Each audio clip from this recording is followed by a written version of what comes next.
to the SGM video, Hospitals and Nursing Home Security. It's no surprise that hospitals are constantly busy, from the emergency room to the front desk, operating rooms, and patient care areas. Most hospitals have security officers to help be a deterrent to crimes, as well as help keep emotions down. A hospital can be a very emotional environment, from people being upset to people being angry and wanting to take out their frustrations on a patient or a staff member. Security officers must follow company policy and procedures firmly and courteously. A lot of thought and planning has gone into your post instructions to help maintain your safety and the safety of others. Remember to always review your post instructions constantly. If at any time you have questions about the information in this video, please consult with your supervisor. As a security officer stationed in a hospital or nursing home, you will likely have a different role than at other sites you may have worked at. We'll go over many of these roles during this video. A security officer assists medical staff to help keep areas safe and calm. The medical staff are extremely busy and trying to save lives, and they depend on the importance of your job to help them. As a security officer in a hospital or nursing home environment, you're not there to be an intimidating force, but more of a customer service representative and a deterrent to any possible crimes. There will, however, possibly be times that you may be required to take action if an incident occurs. Remember to have empathy and compassion to all visitors and employees. Hospitals are a very sensitive area, so it's best to help keep everyone calm. Patient assessments are handled by nurses and doctors, not the security officer. Never assume someone is on drugs or alcohol. Manage incidents accordingly, but never make a medical judgment. You're stationed to help enforce the healthcare facility rules and regulations. Get to know the hospital rules and regulations pertaining to your security duties. Review them daily, as well as your company's policies and post instructions. Never breach security and patient confidentiality. If you hear or learn of any information, you must keep it confidential. Patients are promised confidentiality, and you must adhere to this as well. If not, it could possibly cause serious legal issues for everyone, including you. Never release information to anyone in the public, and never speak to the media. Types of hospitals. Hospitals come in all shapes and sizes, as well as specialty type hospitals. Some examples are a teaching hospital, such as a medical college hospital, a specialist hospital, such as a cancer or cardiac hospital, a general community hospital, an urgent care center, and nursing homes. Hospital zones. Many hospitals are split up according to specific zones. These typically identify the security level for each area. Here are some examples. Public zones. These are often areas where the public is free to enter and roam. The public may be required to pass through security at a building's entrance, but once allowed, they're typically free to walk through any areas considered public. Some examples of public zone areas are drop-off and pickup areas, parking lots, lobby and registration, cafeterias, and general patient rooms and hallways. Staff zones. These are typically areas that are restricted to the public. They can include the offices and behind-the-scene work areas for the staff. They're typically restricted to the public because of the data and supplies that are kept in those areas. It also allows staff to have private meetings and discussions. A few examples of staff zones are administrative offices, surgery and treatment areas, staff break areas, clinical lab areas, and storage areas. High security zones. There are many areas that may be considered high security zones. A few examples of these are an emergency exam room, operating rooms, intensive care unit, a morgue, a mental illness patient area, a secure viral area, a maternity nursery, prescription drug rooms, housekeeping, food service areas, supply rooms, and security control rooms. Healthcare terms. When working in a hospital or nursing home environment, you'll often hear terms or jargons that you may not be familiar with. Codes allow trained hospital personnel to respond quickly and appropriately to various events. The use of codes can also help prevent concern or panic by visitors and people being treated at the hospital. Here are a few that you will want to become familiar with. Code Blue. Code Blue is the most universally recognized emergency code. Code Blue means that there is a medical emergency occurring within the hospital. It typically involves a heart attack, stroke, or other life-threatening incident. Code Red. Code Red typically means that there is a fire or smoke within the hospital. A code red may be activated if someone smells or sees smoke or flames. Code Black. Code Black most often indicates a bomb threat. Code Black may be activated if there's been a threat made to the facility from an internal or external source, or if staff or law enforcement officials have identified a possible bomb in or near the facility. You should make yourself familiar with the codes that are being used at the hospital or nursing home that you are stationed at. Most will have a handout to give you that shows which codes will be used at that facility and the definition of each. Study these and become familiar so you can respond quickly when security is needed for them. When an emergency code is announced, it's important for the security officer to assist as his post instructions indicate, as well as help keep pathways clear and onlookers away so that the medical staff can handle the situation. Types of entrances.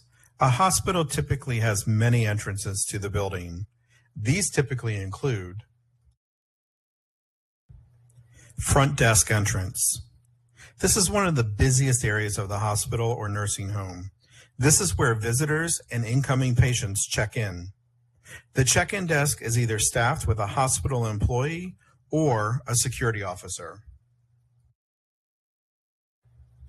The emergency room entrance. This is another very busy entrance at a hospital. The people that are coming in through this entrance are sick or may have life-threatening injuries.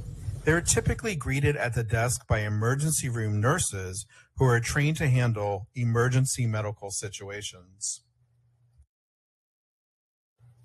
Employee entrances. Many facilities have a separate entrance for employees. This helps keep employees and patients separate until the start of a shift. Loading docks. Loading docks are typically used by vendors and maintenance staff. Free open entry. There are times where a hospital may have just a free open entry. Some small hospitals have this on weekends when the staff is shorter or if they don't have a front desk. You should be mindful of these types of entries and constantly keep an eye on them when stationed or patrolling. Hospital and nursing home parking areas typically consist of parking garages and parking lots. You need to be observant about the emergency entrance at a hospital as well. Many people, in the stress of an emergency, will just leave their car at the emergency room entrance while helping their friend or family member. Cars are typically not allowed to stay outside of an emergency room entrance, and you may be required to inform the owner to move the car. You may even be required to have a car towed that's left in this area. At some facilities, leaving a car double parked could block the pathway of an incoming ambulance. Emergency rooms are subject to more incidents because of stress, panic, and tempers. Emotions run super high in these areas. Remember that people are usually in a totally different mindset when at a hospital because of stress. Be firm yet patient should an incident arise.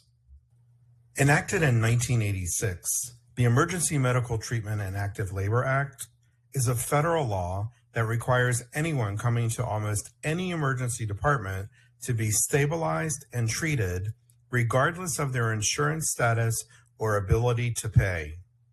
The purpose is to medically screen and treat the emergency medical conditions of patients in a non-discriminatory manner, regardless of their ability to pay, insurance status, national origin, race, creed, or color.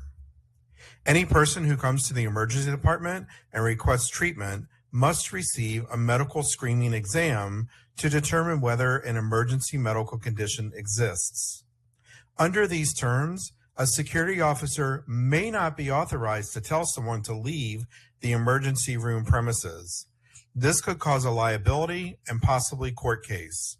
If the hospital is unable to refuse emergency room service, this also makes it difficult for a security officer to ask someone to leave the emergency room if they fall under the outlined terms because they cannot be refused service. If you encounter an unruly person in the emergency room, you must take cautious steps. Your post instructions should outline your duties if this type of emergency room situation occurs. Consult with the hospital administration and your supervisor for further specific instructions. Call the police department for assistance if needed, and always make sure you document everything in your incident report. Everything. We highly suggest that you further review this law with your supervisor for specific training on your site. Hospital wings are typically where patient rooms are located, and usually anchored by nursing stations. If you're required to patrol these areas, make sure to keep an eye on the corridors, patient rooms, and nursing stations. While it may not happen often, there's always a chance that someone from the outside tries to injure or kill a patient that was a witness to a crime or a party to an illegal act. These patients are usually in a secured area and sometimes with police protection, but you should always keep yourself aware of any possible situations that may occur. Many hospitals have secured used needle boxes along the hallways. It's a good idea to look at these as you patrol. Are any of them overflowing or perhaps broken open? This can be a serious issue. Make sure to notify the nurses station and all other required parties. Never attempt to secure dirty needles yourself. This is something that a trained medical professional must do to avoid contamination. An incident report should always be prepared for this type of situation. Try and check in or say hello as you pass by the nurse's station. Sometimes they're so involved in their work that they may miss you walking by. But if you say hello, it may trigger them to remember to tell you something important that's related to security. Intensive care units, or sometimes called ICU, are highly restricted areas. These areas treat patients who are in life-threatening conditions which require direct nurse care 24 hours a day. The area is usually kept very quiet for patient health concerns. Typically, only direct family members are allowed in this area. Your site may require that you enforce rules as to who can enter or how many people can enter this area. Their visitor badge typically indicates authorization into the ICU area. Enforcement rules are typically required for the good of the patient and the safety of the patient. There could be a possibility that someone from the outside may want to cause harm to the patient, and your presence and post instructions should help deter that possibility. Hospital and nursing home visiting hours vary. Check and know your site's visiting hours. If you're stationed at the front desk, you might be the first person that someone speaks to when entering. Remember to stay calm and greet everyone with a smile and kindness. This helps set the tone. If they're checking in or going to see a patient, you might be required to issue a visitor's badge. If so, you will probably need to check and document their identification. When checking identification, always compare the photo with the person in front of you for accuracy. As part of your duties, you may be required to patrol the hallways and patient room areas at the time of closing, or perhaps a nurse is called to tell you that a certain visitor will not leave. Remember that emotions run high at a medical facility. So if there's a visitor who will not leave, you need to politely remind them that visiting hours are over and that they must now exit. This type of interaction is typically in front of a sick patient, so always try and remain calm during this period of confrontation. Your being calm will help them to remain calm. If they still refuse to leave, you may be required to call the police and have them escorted from the property. Remember that an incident report must be completed if this happens. Let's talk a little specifically about nursing homes. Nursing homes tend to be a little different than a hospital. You will find many patients in a nursing home, but typically not as many that are in a high medical emergency situation, like you might find at a hospital. Patients roam more freely throughout nursing homes. Nursing homes, while medical facilities, tend to be more of a social living area for the elderly. There are different levels to nursing homes. Many have the introductory level, which allows residents or patients to roam freely and live a normal day-to-day life. Then there's the full-time nursing home care. This essentially becomes the extra care nursing home atmosphere. What we mean by this is that the elderly person now becomes a patient confined to a bed or a room. Meals are brought into them, and they are helped to be bathed and given medication directly from a nurse. While the front desk of a nursing home is usually staffed with a medical professional, it is possible that you may be stationed at the front desk also. If this is the case, you may be responsible for checking in and authorizing people to visit. On the average, nursing homes are not as high intense as a hospital would be, but you still have to have security duties that are very important to the building. Many nursing homes experience patients with Alzheimer's or dementia. Their confusion can cause them to act out in anger or crying. You need to be mindful of this and be extra gentle in your communication with them. You should always call for a nurse to assist. Any patient needs should be addressed directly by a nurse. Most nursing homes do not allow their residents or patients to leave the building. If you see someone trying to leave, you need to make sure that they don't.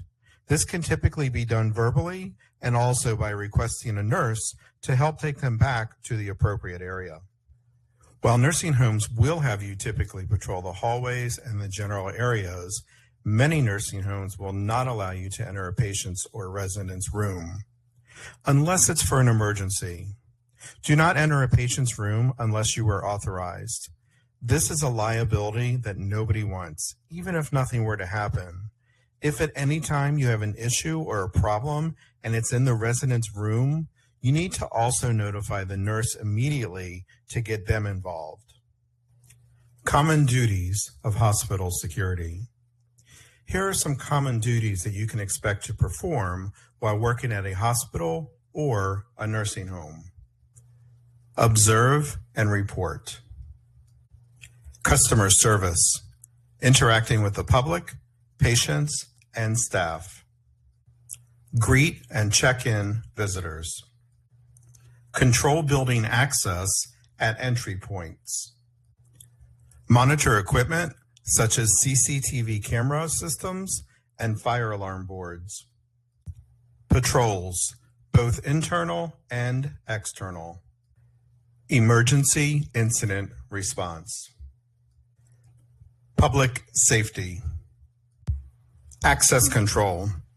Access control concerns the various levels of controlling access through electronic and human intervention. There are many things that fall under access control within a hospital facility. These include, but are not limited to, key fob devices for staff entrance and exit, CCTV surveillance systems. Never allow someone without a fob access just because they're in a hospital uniform. It could be fake, and they also could be an aggressive criminal trying to cause harm. Always have them get verified through management. A separate SGM video is also available for access control. We suggest that you review it for a better understanding of all access control systems. Patrolling is a primary duty of a security officer. Make sure restricted areas are locked and secure when doing your patrols. The two most important patrol functions are deter criminal activity and prevent unauthorized activity by being visible and available. It's a good idea to patrol high traffic areas often. This helps to be a deterrent to possible criminal activities. It's usually best to not develop a pattern during your patrol. Each patrol should be a different pattern and at random times. This helps throw off anyone that might be monitoring your inside and outside patrols. Never approach a situation that may pose a safety hazard. Request assistance from other security personnel or the police if appropriate. While most cleaning staff are trustworthy, sometimes there is a bad apple. Be mindful and on the lookout for the following. Trash carts can conceal office equipment or other stolen items. If your post instructions allow, you should periodically check them. Crews can possibly be observed in unauthorized rooms. If you find a cleaning person or crew in an unauthorized area, you should approach them and question why they are there. You should also contact your supervisor for further instructions of this violation and, of course, prepare an incident report. Observe when trash is being loaded into dumpsters. This is another way that crooked people and cleaning crews can transport stolen goods. They load it in the dumpster and then come back later to pick it up. Vendors are in and out of a hospital and nursing home all day long. They're delivering supplies, food, and other goods that are needed. But don't just wave them by because they have a delivery uniform on. Always verify and check to make sure that they're supposed to be on the property. This may require you to call a department manager to authorize their entry. Remember to document who they are and who authorized them in case that information is needed at a later date. Remember, there's always a possibility that a criminal or terrorist is posing as a vendor and wanting to cause harm to someone or the building itself. Your post instructions or company policy may also give you the authority to spot check vendor containers being brought in. Most vendors are on the up and up, but as a security officer, you will always want to verify everyone. As mentioned earlier, emotions run very high at a hospital. People can be very angry or upset over their loss, and often strike out with aggressive behavior when approached.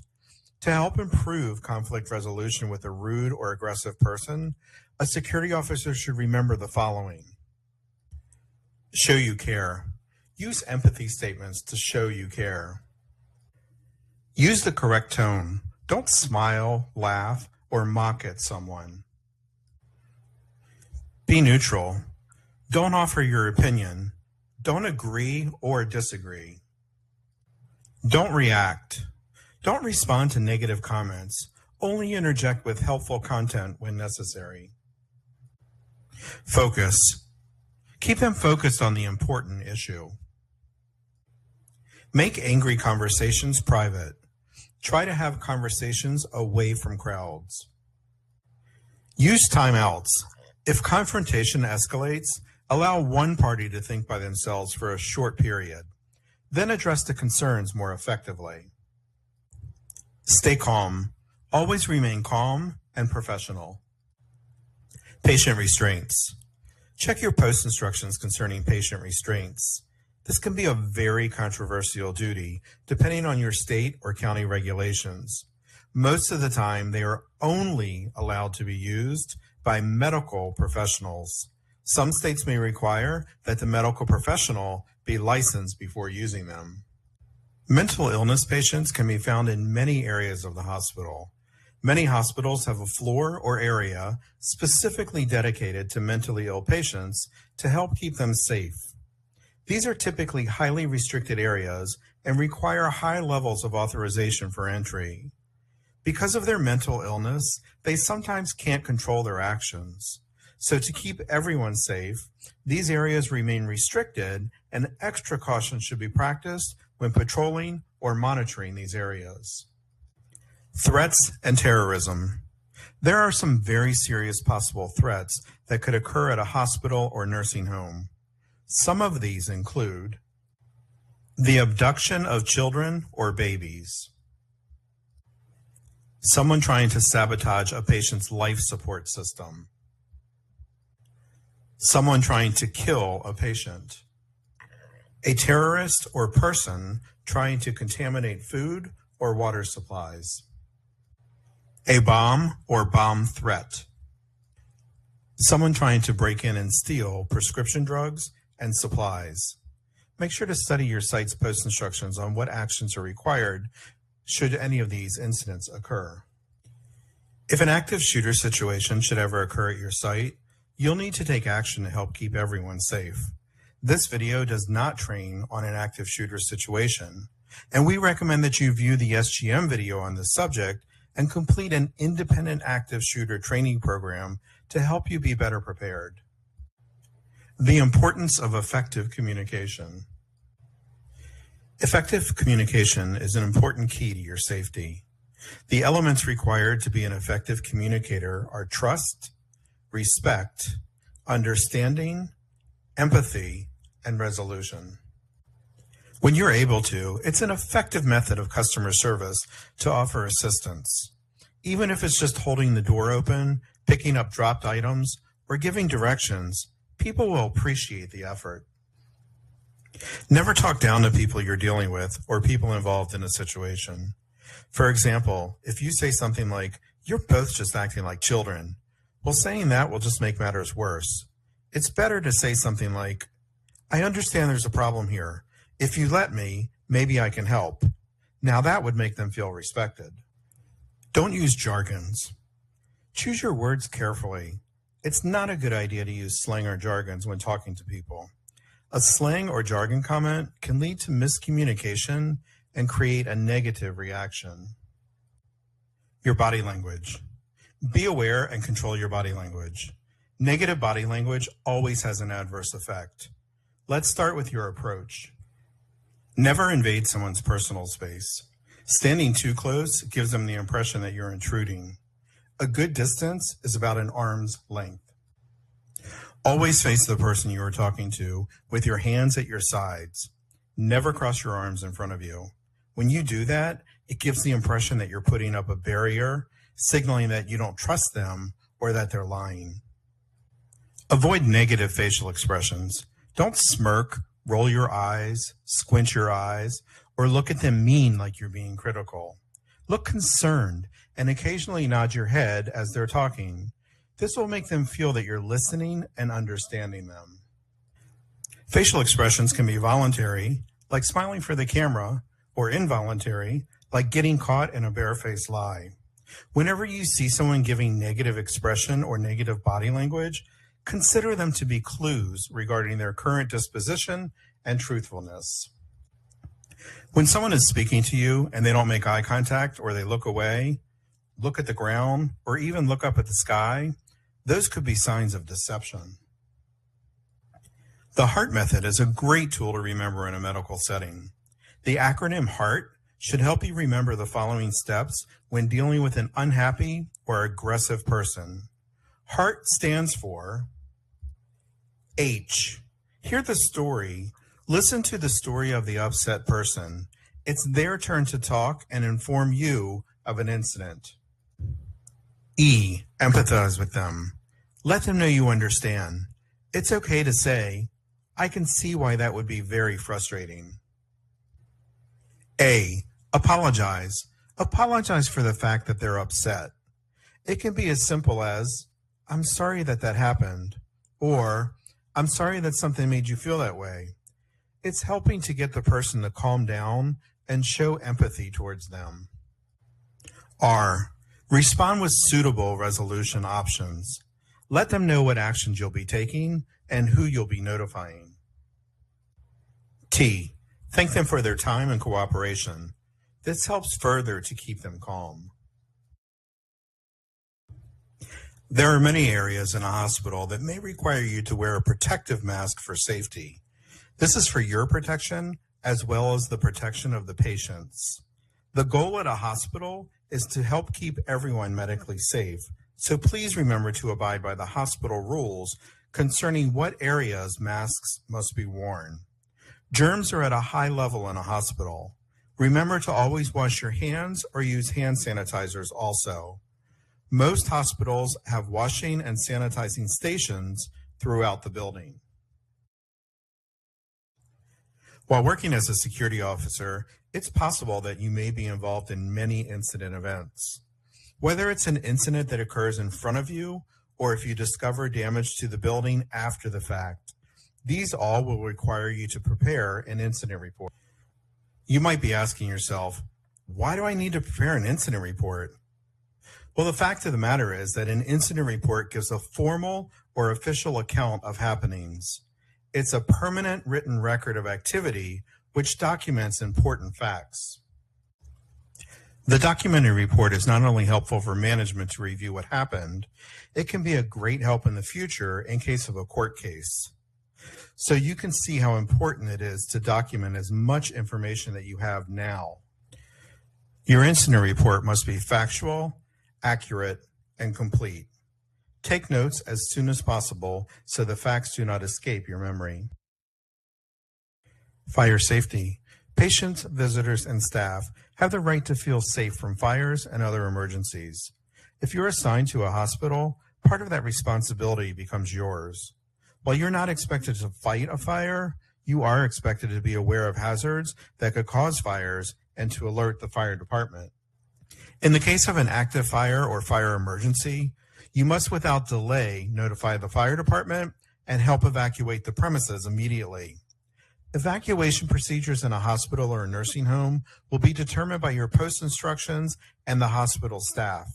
Great care must sometimes be taken with certain patients, such as ICU patients. Study your post instructions to know the procedures in case there's ever a fire at your site. Check to see that the emergency exits are working and that the elevators are on the ground floor and that they're deactivated. In the event the alarm system at your post does not automatically bring the elevators to the ground floor, activate them and bring the elevators to the ground floors yourself and block the doors open with anything, such as chairs, tables, and so forth. The reason why this is so important is that if there's a fire on a particular floor, the heat from the fire could melt the elevator call buttons in the hall. This could cause the elevator to respond to that floor. And if there are passengers aboard when the door is open, the passengers' lives would be in jeopardy. Sometimes an emergency can occur in a hallway or a waiting room. Be prepared and ready to help keep the area clear from anyone entering. This helps allow staff to do their job without interruptions. It's the safety of the patient and staff that are important at this point. Slips and falls are one of the most common physical safety hazards. Make sure areas are dry and clean. If spills are found, cone off the area and notify maintenance and your supervisor, and of course prepare an incident report. Biological hazards may not always be directly in front of you, but could be somewhere in the building. Some of these hazards include, but are not limited to, used needles and surgical equipment, blood and saliva, infectious diseases, deceased persons, and medical waste. Hospitals use chemicals. Many treatments include certain dangerous chemicals. This is another reason those treatment areas are restricted, to help prevent chemicals from escaping an area. Mercury spills from damaged medical devices and thermometers can also occur. The metallic liquid, if exposed to humans, can be a serious health risk. If you're the first to respond, you should evacuate everyone from the room and shut the door. Put a face mask on your face and then put on latex gloves and notify the authorities and your supervisor immediately. The Health Insurance Portability and Accountability Act, known as HIPAA, is a national standard that protects sensitive patient health information from being disclosed without the patient's consent or knowledge. Security officers must understand the importance of confidentiality and know their role in helping to maintain all HIPAA standards. Normally, you'll not have any knowledge of a patient's private medical information. However, if you accidentally hear or receive knowledge of a patient's medical information, You're not allowed to relay this to anyone. A security officer should never discuss anyone's health information. You're encouraged to discuss with your supervisor and obtain a copy of this rule from them so you can better understand your expectations while on your site. We hope that this training video has helped you learn more about working as a security officer in a hospital or nursing home. If you have any questions about the material in this video, please consult with your supervisor. This concludes this SGM video.